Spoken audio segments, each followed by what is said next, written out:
There was once a child, and he strolled about a good deal, and thought of a number of things. He had a sister, who was a child too, and his constant companion. These two used to wander all day long. They wondered at the beauty of the flowers. They wondered at the height and blueness of the sky. They wondered at the depth of the bright water. They wondered at the goodness and the power of God, who made the lovely world.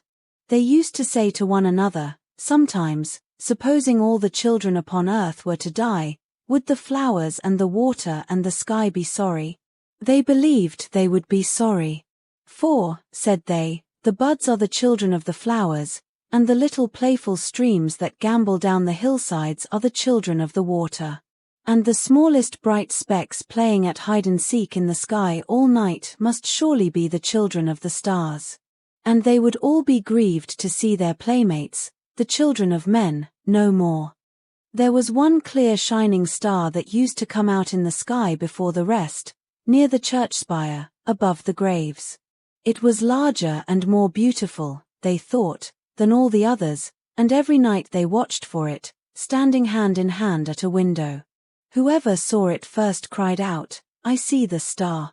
And often they cried out both together, knowing so well when it would rise and where. So they grew to be such friends with it, that, before lying down in their beds, they always looked out once again, to bid it good night. And when they were turning round to sleep, they used to say, "God bless the star."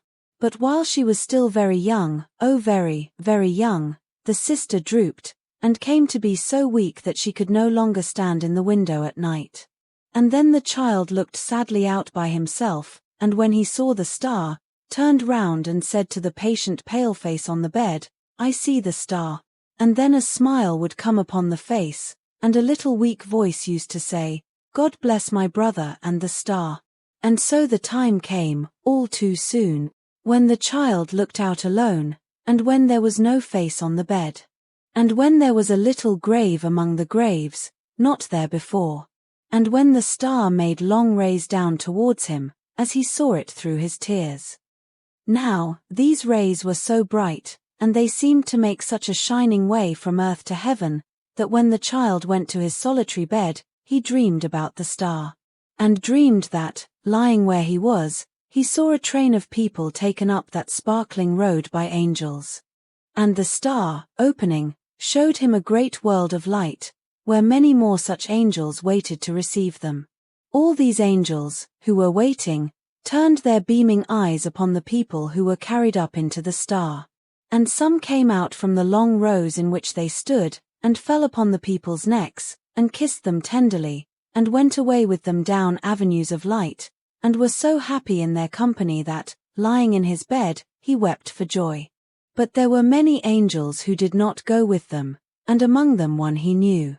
The patient face that once had lain upon the bed was glorified and radiant, but his heart found out his sister among all the host. His sister's angel lingered near the entrance of the star, and said to the leader among those who had brought the people thither, "Is my brother come?" And he said, "No." She was turning hopefully away, when the child stretched out his arms and cried, "Oh sister, I am here. Take me." And then she turned her beaming eyes upon him, and it was night. And the star was shining into the room, making long rays down towards him as he saw it through his tears. From that hour forth, the child looked out upon the star as on the home he was to go to, when his time should come. And he thought that he did not belong to the earth alone, but to the star too, because of his sister's angel gone before. There was a baby born to be a brother to the child. And while he was so little that he never yet had spoken word, he stretched his tiny form out on his bed, and died.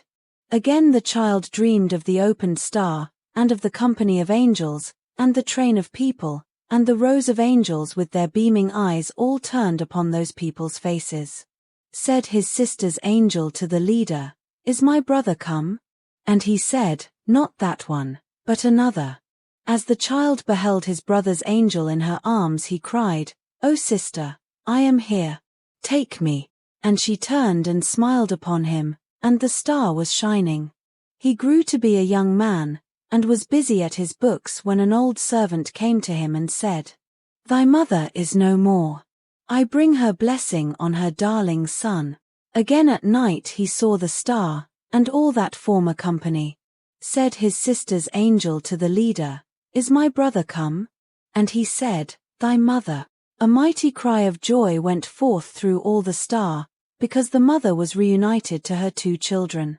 And he stretched out his arms and cried, "O mother, sister, and brother, I am here.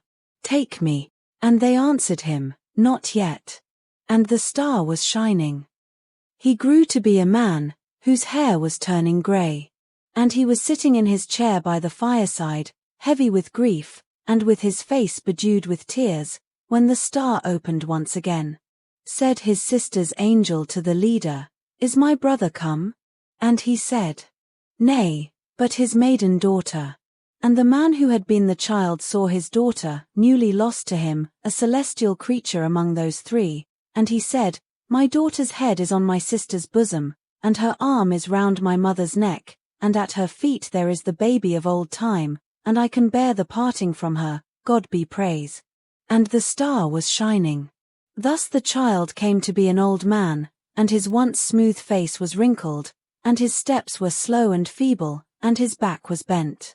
And one night as he lay upon his bed, his children standing round, he cried, as he had cried so long ago, "I see the star." They whispered one another, "He is dying." And he said, "I am. My age is falling from me like a garment, and I move towards the star as a child. And O my Father, now I thank thee that it has so often opened to receive those dear ones who await me." And the star was shining. And it shines upon his grave.